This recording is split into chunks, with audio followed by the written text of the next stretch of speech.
For this discussion, I wanted to cover a few, or excuse me, one common coding mistake and a strategy to prevent that.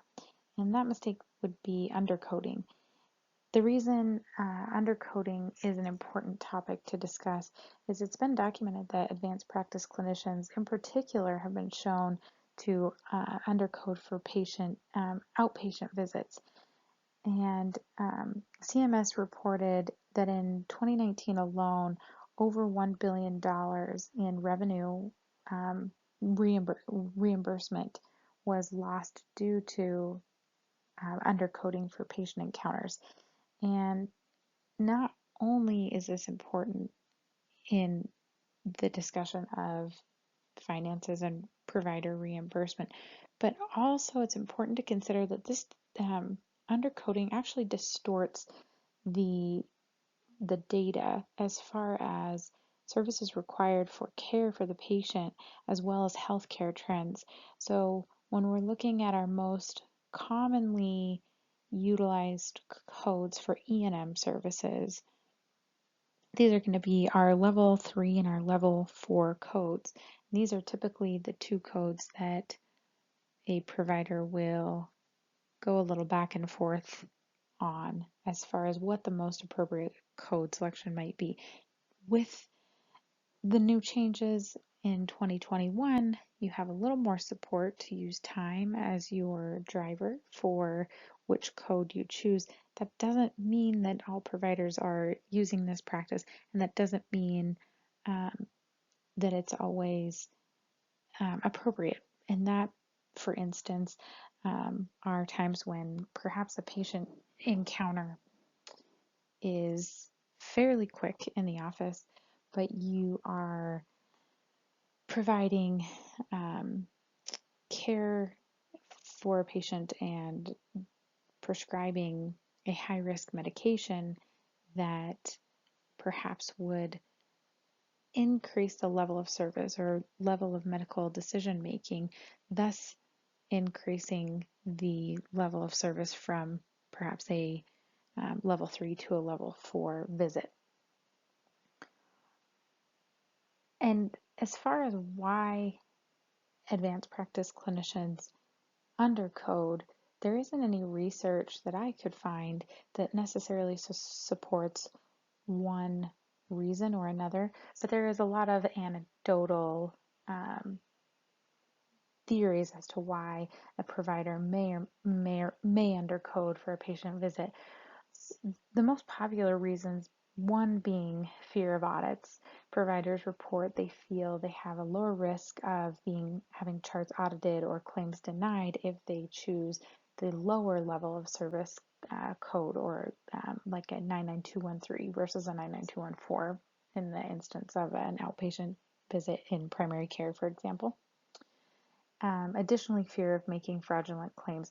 And it's important to know that even an undercoded visit is just as fraudulent as an overcoded visit. You're still incorrectly billing for the services rendered. Lack of education being another, which is a primary driver for this entire course. And the last reason, which I've seen a lot in practice personally, has been advocating for patients to prevent excessive charges. Providers state things like, I feel bad charging for more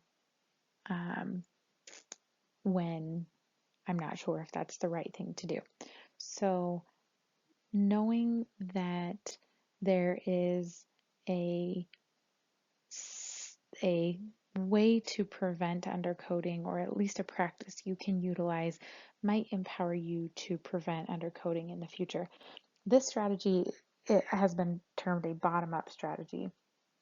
And the simple way to approach this is, when considering the two most likely billing codes, likely either a level 3 or a level 4, you would review the patient chart prior to seeing them and assess how much data are you reviewing prior to. Are you reviewing several sets of labs, other consulting provider's notes, other diagnostic interpretations such as x-rays or other radiology reports, reviewing medications, and then do you have a plan to change prescriptions, add additional prescriptions, and reviewing what the patient's chief complaint is for the visit today.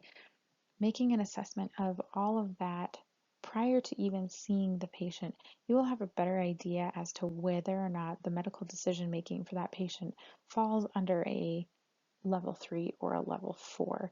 And again, you can still, based on the new rules from 2021, you can use not only the time that you have spent reviewing the patient's chart, that needs to be documented and supported in how long it took you to, what took your time and how long you used to review this data, but also the face-to-face time that you spent with the patient.